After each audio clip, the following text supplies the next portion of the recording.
போர்வையில சில சமூக விரோதிகள் கடத்தல் பண்ணிட்டு இருக்காங்க அப்படின்னு தான் எங்களுடைய மாநில தலைவர் திரு அண்ணாமலை அவர்கள் தெளிவா தமிழ்ல தான் பேசினார்.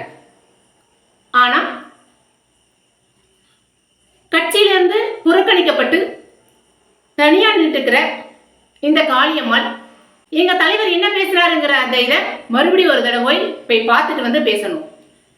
2014க்கு முன்னாடி காங்கிரஸ் ஆட்சியில் இருக்கும் பொழுது எத்தனை மீனவர்கள் சுட்டுக் கொல்லப்பட்டாங்கிறதையும் 2014க்கு அப்புறம் பாஜக ஆட்சிக்கு வந்ததுக்கு அப்புறம் மீனவர்கள் எந்த அளவுக்கு பாதுகாக்கப்பட்டாங்க அப்படிங்கிறதையும் நீங்க போய் முதல்ல கேட்டு சர்வே எடுத்துட்டு வாங்க.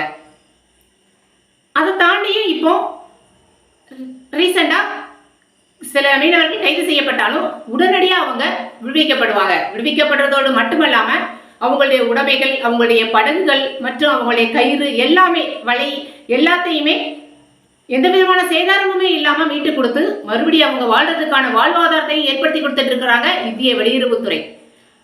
ஆனா இதெல்லாம் தெரியாம ஏதாவது பேசக்கூடாது. அன்னைக்கு கருணாநிதி மீனவர்கள் எல்லை தாண்டி போறதுனாலையும் மீனவர்களோட அதிகமான ஆசையினாலையும் தான் மீனவர்கள் அங்க சுட்டுக் கொல்லப்படுறாங்க அப்படின்னு எந்த விதமான கூச்சமுமே இல்லாம பேசினாரு, வெளிப்படையா பேசினாரு. ஆனா அதுக்கு இன்ன வரைக்கும் எந்த கண்டனங்களுமே யாருமே தெரிவிக்கல.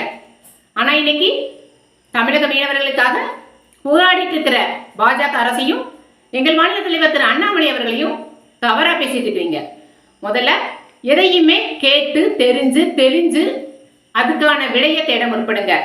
தெரியாமலே எதையாவது அறகுறையா பார்த்துட்டு வந்து ஏதாவது பேசாதீங்க.